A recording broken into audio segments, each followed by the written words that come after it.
afternoon. Our first capstone presentation this afternoon is by Ronkartz, and this is his thesis statement. I learned to weld, and I applied what I learned by constructing a welding machine cart for the school community. Along the way, I also learned valuable lessons about mentorship. Please welcome Luke.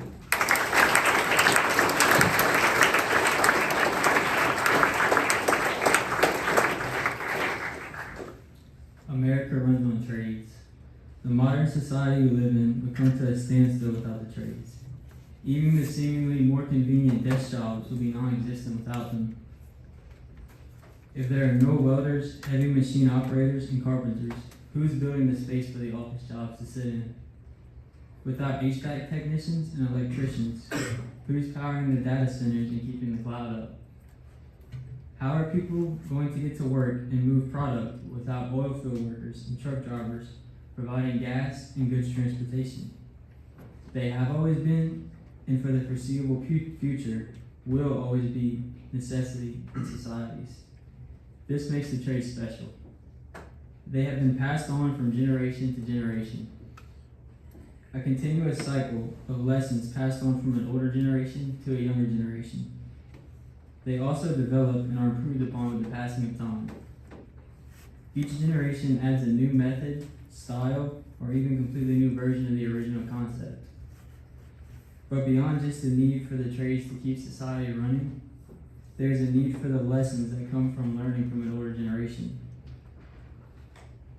The need for a mentor, not for work, but for living the day-to-day life and figuring out the human experience. I saw this firsthand in my experience doing a capstone project. I picked up the trade of welding for my project. In doing that, I not only learned how to weld, but learned so much from my older mentors that had little to do with welding and everything to do with growing up and navigating being young and going through life from people who have already been in the same position as me. They made mistakes, learned lessons, and lived enough life to give helpful guidance to someone younger than them, who was in the same position they were in not so long ago. For my project, me and Mr. Dufresne wanted to come up with something I could weld for the benefit of the community. By giving future students an opportunity to learn a new skill and maybe open some people's eyes to the trades as a potential future option for a career. He had recently bought a welding machine for use at school. So we decided to build a cart to be able to transport the machine around for various projects that not only needed to be done around campus, but for teaching moments and potential jumping on points for other students. My project did not begin by me just going straight at it, trying to blend two pieces of metal together. It actually began with research. I needed to learn what welding fundamentally is, what are the different kinds of welding, what will I be using, and what types are at my disposal. Welding is one of the industrial fuels on which the world runs. Without welding, we wouldn't have many of our buildings, ships, vehicles, aircrafts, and tools. We as a society would be in a very different spot if it weren't for the invention and ever-changing developments in welding. The ability to fuse two metals together expands the horizons of not only industrialism, but the quality of life for societies. Welding began to propel society forward as soon as its conception around 3000 BC. The invention of welding caused developments in combat, construction, and everyday life needs. The trade has been passed down throughout society and is ever developing. To get specific, welding is the joining of two or more pieces of metal, often called parent metals, using heat and forming a strong and durable bond. Welding physically bonds the two pieces of metal together. Once the really hot metal is cooled down and it hardens, forming a bond, this bond is permanent for the most part if done correctly. The spot where the connection is made is called the weld pool. A lot of time when welding, a filler metal is added to fill in any gaps and make the joint stronger. While the metal is still molten, it needs to be protected from the air around it, and that is done through the process of using flux materials or shielding gases. Flux materials not only protect the molten metal, but also stabilize the arc. A flux can be made up of mineral, alloying agents, and chemicals. When the flux melts, it releases shielding gas and slag is formed on the weld, which is a non-metallic byproduct of the oxidized flux. Slag, along with the shielding gases, protects the weld from contamination when cooling. Shielding gases or gases that are supplied from a gas cylinder. The correct use of shielding gases improves arc stability, bead appearance, overall strength, and penetration. It also reduces the amounts of defects present in the weld, like splatter and porosity. Some commonly used gases in this process are argon, helium, CO2, oxygen, and nitrogen. Welding makes a permanent metallurgical bond rather than just making mechanical connections. Now that I've gone over what welding is, I'm going to move on to the two types of welding that I use, which is stick and MIG welding. The first type of welding I learned was from a professional welder who's been welding for over 25 years, and also Mr. Dufresne, which is MIG welding. Metal inert gas welding, or MIG welding, is a type of arc welding process that makes an arc between a constantly fed consumable wire electrode and the metal that is being worked on to fuse the metals together. This protects the weld pool from oxidants in the air. The arc is made between the metal workpieces and the wire electrode. The heat applied melts the wire electrode and eventually fuses the metals. A continuous solid wire electrode travels through the welding gun as well as the shielding gas. The welder has control over the speed and position of the welding gun, and those factors affect how good the weld comes out. Some advantages that MIG welding has over other types is the fact that it has continuously fed electrodes. Easy to use in a variety of different positions. MIG is faster and produces clean welds with little slag.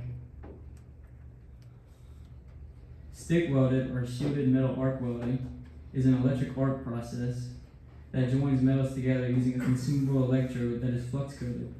The fusion occurs when the electrode and the base metal melt, creating the weld pool. The gases released cause a protective layer to be formed over the weld area, and this forms slag as the metal cools. The slag requires cleanup afterwards that can be done with a chipping hammer, a wire brush, or a grinder. Once this is done, the weld can be inspected clearly. I was taught this type of welding by my dad and grandfather. The cart was built combining both stick and MIG welding, depending on who I was with. The learning process started off slow. The process consisted of me making passes on top of a piece of metal trying to get my pace and form right.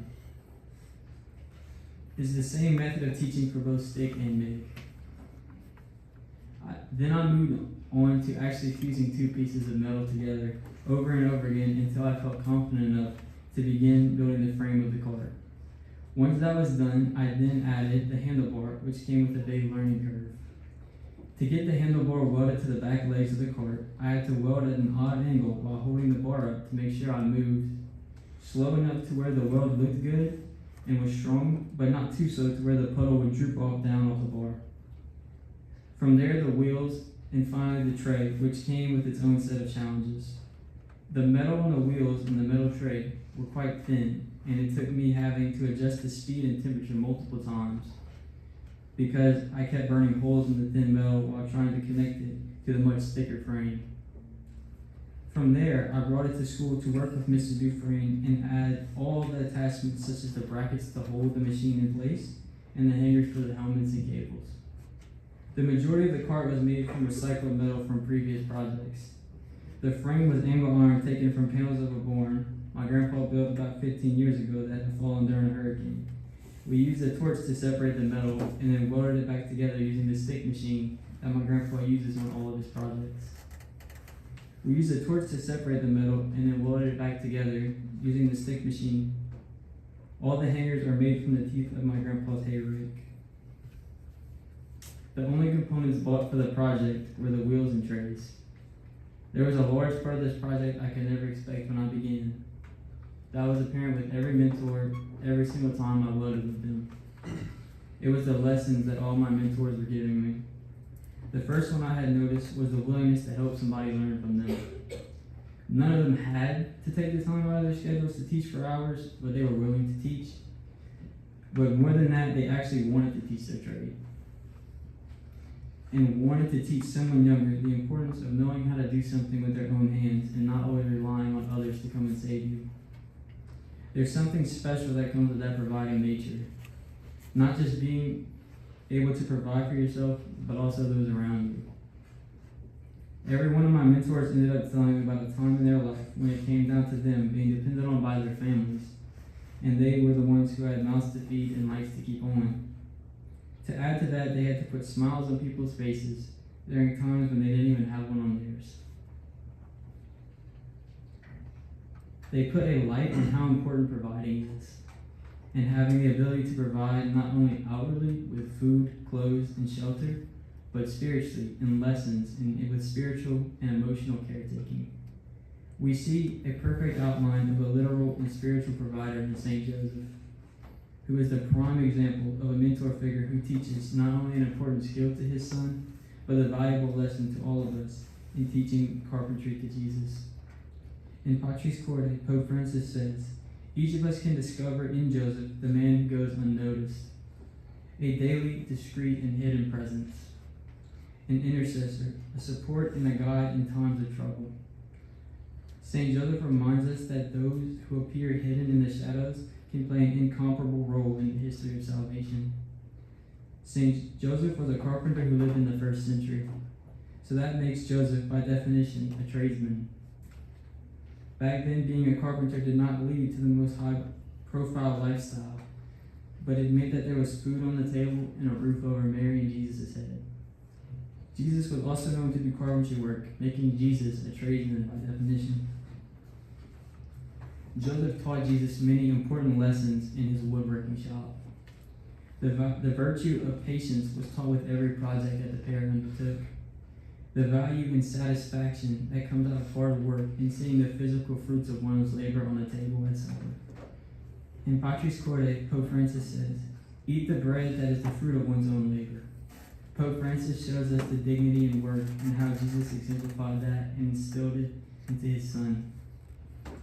That is why on May 1st, it is the feast of St. Joseph the Worker, to honor him and to celebrate the gift of work. St. Joseph shows the physical value as well as the spiritual value of work in the trades and passing them on to the next generation. Sometimes the trades may go unnoticed and may be undervalued, but without them, our way of living falls apart. I learned so many things while learning the trade of welding. Not only did I obtain a new skill, but I also learned so much from people older than me. A lot of things I learned from my mentors were at the end of the workday with casual after-work talks. These talks may seem like such a normal, everyday thing, but I learned to see the extreme value that these talks had. They were filled with so many lessons for welding and life. One that stuck the most was when Mr. Dufresne told me, always look for a mentor, no matter what stage in life you're at. He said he's never done learning. He still learns from Mr. Paul Lejeune every day. When he got to JPG, he realized how valuable Mr. Paul's knowledge could be. Not only did he find a mentor, he found a real friend. The coolest part is that they help each other grow in many ways. They both share the knowledge they've gotten over the years and the experience and have formed a bond through these stories. In a mentor teaching a trade to their student, there are so many underlying elements on the line than just a job opportunity. There's the student's development into the trade, but also their growth as a human and finding their place in the world. That's why I encourage all of you, whether boy or girl, if you're going to college or trade school or a completely different path, I encourage you to find a good mentor who is willing to teach you not only a skill or profession, but someone who's willing to share with you their life and their experience so you can form a bond with them. There is so much untapped knowledge for us younger generations to learn from the ones that have come before us and for us to share with them. We cannot let that knowledge and experience be stuck in any one particular generation and lost to time. Thank you.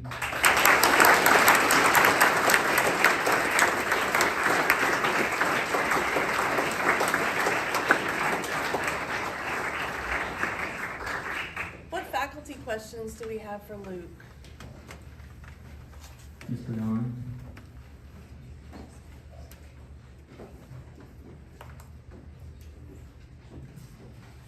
Thank you, Luke, for your presentation. So in your speech, you kind of offered this image of St. Joseph. He's a man of humility. He works in the background, but he's also virtuous and humble. teaches something to our Lord. So I'm wondering if in your experience working on this project, could you speak a little bit to how maybe these mentors in your life have modeled these characteristics of St. Joseph? Yes, ma'am. Thank you for your question. So,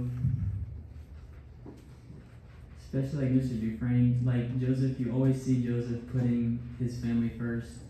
Like when they had to flee and hide, like he just uprooted and moved. And I see like a lot of that in Mr. Dufresne. Like he's told me a lot of stories about his life. Like one particular story he told me was that he had worked in the oil field, but he didn't have like the most time to see his family. So in coming to JPG, he found a job where he got to see his family more, but he might make less money, but it ended up being like the thing he had to do to be around for his family, and it was for the good of his family. And so I see like a lot of that in him, and just ways he makes like sacrifices for people, just for the betterment of everybody around him. Thank you.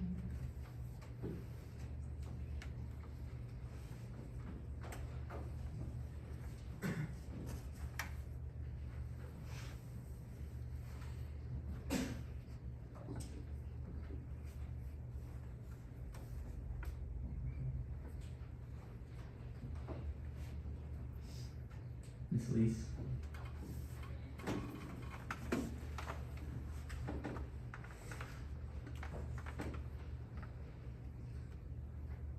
Thank you for your presentation, Luke. I think that as a young person, there can be a lot of pressure to get a job that pays money, and something like a mentorship program or an apprenticeship program might not pay as well as some other job in the community. So I was wondering if you could highlight some of the benefits of having a mentorship program or an apprenticeship over maybe just like a traditional job for a teenager. Thank you for your question. So in doing an apprenticeship, like you said, you might not make as much money, but even then, if you do stick with that trade, you're making money on the back end. Like when you get older, you have a lot more experience than most other people who are just going into their trade or job just blindly from school. So, and then also,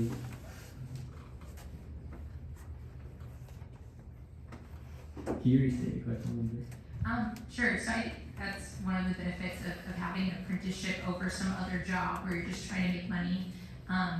If you have any other benefits, I'd be interested to hear those. But I'm also interested in any advice you would have for approaching someone about a mentorship and learning from another person. Okay, for an extra benefit, it would be job stability, because not all the trades, like some are a little more like hit or miss with that, but there's always going to be a need for you, especially because everybody needs mechanics, everybody needs air conditioning, everybody needs welders building buildings and everything. Like there's always a need for them. So that's what's good with that. But then advice for someone looking for like a different option. Yes. How could you go about asking someone to learn from them? Just show that you're actually interested and that you want to learn, and you have to provide you have to put a lot of your work ethic into it and show that you want to be there. You have some sort of passion for what you're doing, because I find that it would be easier to teach somebody if they show that there's some type of passion and what they want to learn and they want to experience and like learn from you and like take the knowledge from you that you have built over years. Thank you. Mr. Cortez.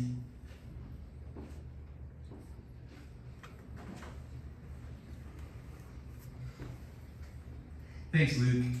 Can you tell us about any struggles that you ran into while you were building the cart and how you overcame them? Yes, sir. Thank you for your question. So, the big struggle I had was just learning the machine, like speeds and temperature, and like adjusting it to different metals. Cause like I would get building the frame, like for a particular one, building the frame, I got comfortable just melting the same two types of metal together, and I had like the speed and the temperature all picked out. But then the trays, it's much thinner metal, and I had to put on top of the frame, and so I had it hotter to melt the thicker metal, But when I got this thin piece of metal in there, trying to blend it together, I was just burning holes in it. And so it took a lot of like tinkering with the speed and the heat, but the thing that really helped me was I had to ask for advice from my dad. Like I kind of wanted to act like I knew what to do, but I just had to like I really like if I wanted to get better and kind of grow at it, I had to ask advice from somebody who knows what to do. Great, thanks. This is Bruce Orr.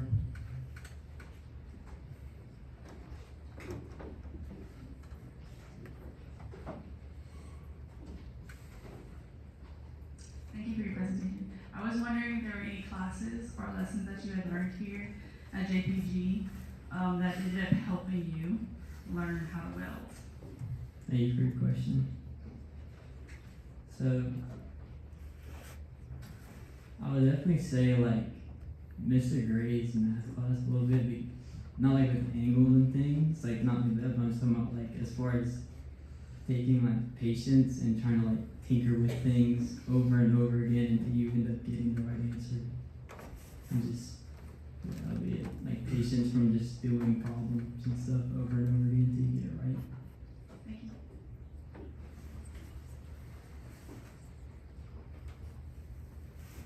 It's also.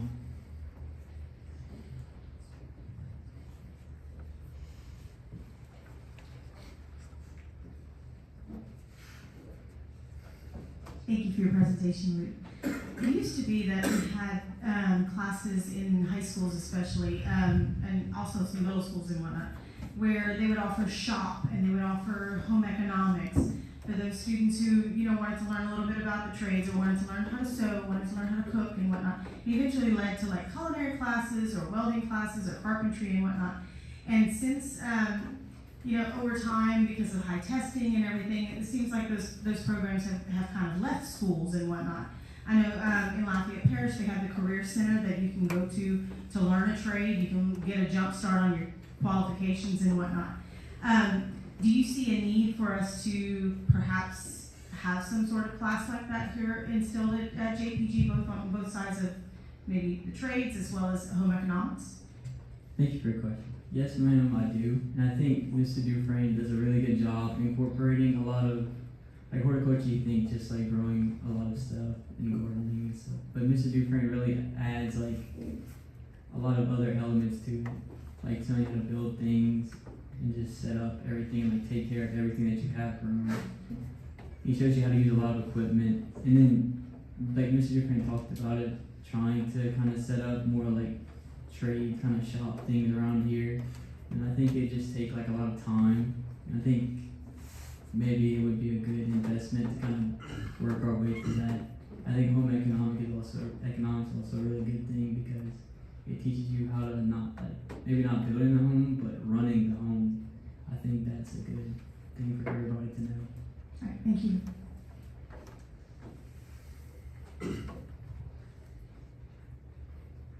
This is Dr. Brownfield.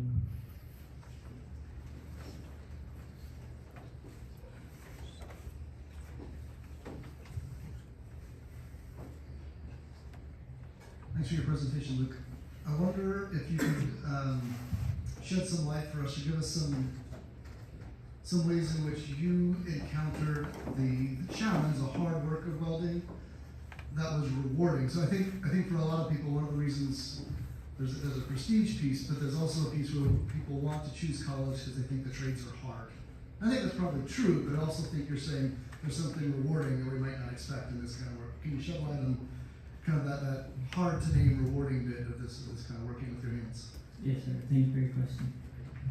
For me personally, like seeing the completely finished cart, like painted and everything with all the equipment on it, like I kind of get a reward from that. Like it makes me feel good seeing that I was like able to do all that with my hands. Like it's not just something I bought. Like it's just I made it, and it's like a sense of like pride in it. And for like the appeal, like to show other people, I think it like outwardly like it does with like a lot of work. Like it's hot being outside and being around like a hot flame.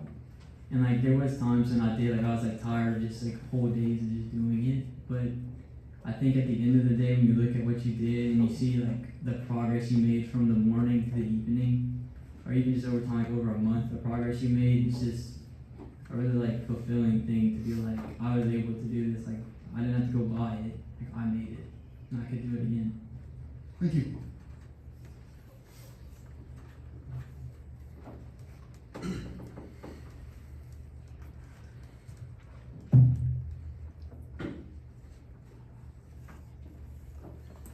Do we have any senior questions from Luke?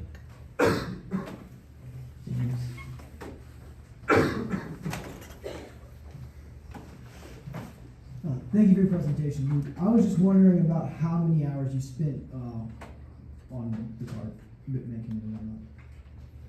Thank you for your question. So, for like my total like learning process, it probably was about 30 hours, and I'd say I did like a fourth of that or half of that to the cart, maybe 12 to 15 hours maybe. Just like getting everything ready. Like there's like birds like trying different ways to do everything. It just took like a lot of different practice because when I started welding, I did a lot of pieces and then I kind of jumped into that. And it kind of just took like a lot of trial and error and like putting a weld down, scripting it all, just starting completely over. A lot of trial and error. Thank you. Nicholas.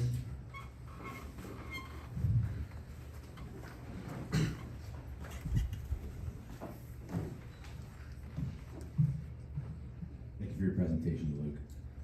I was wondering how much would you say like room for error there is in welding per se? Thank you for your question. So there is something that I learned about it, which is the grinder. Like, you can always like if you lay a weld down, as far as like there's not too much room for error with the like as far as like the putting two pieces together, but like doing the top piece, you could kind of like putting the tray down, you kind of cover it up. But as far as like important like structural things, there's not like you kind of have to move correctly and get your pace right, or you have to find a new piece of metal to work with because you kind of messed it up. But you can use the torch. It's that golden stuff in that gray box down there. You can always like burn it off and start again, but you lose pieces of metal every time you do that. Thank you.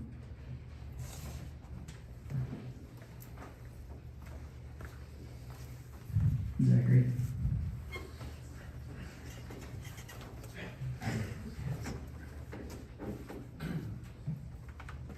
Thanks for your presentation, Luke. You said that it was important for everyone to find a mentor in life. I'm wondering what you would think, how important it is for each of us to put ourselves in that mentor role as we get older. Thank you for your question. I think it is good to give back, especially like me now having like being in the position of having a mentor and just seeing how much time, like it was like a gift that somebody gave you that much time. Like it's like a gift from God. So I feel like it would be right of me to give it back to somebody else once I experienced and got a lot of knowledge about something and somebody wanted to learn from me. Like I think it would be only right for me to give that gift back down to somebody else. I think it's important to keep mentoring and keep everything like passing down, not just what you're doing, but also the mentorship needs to pass down as well. Thank you. Thank you, Luke.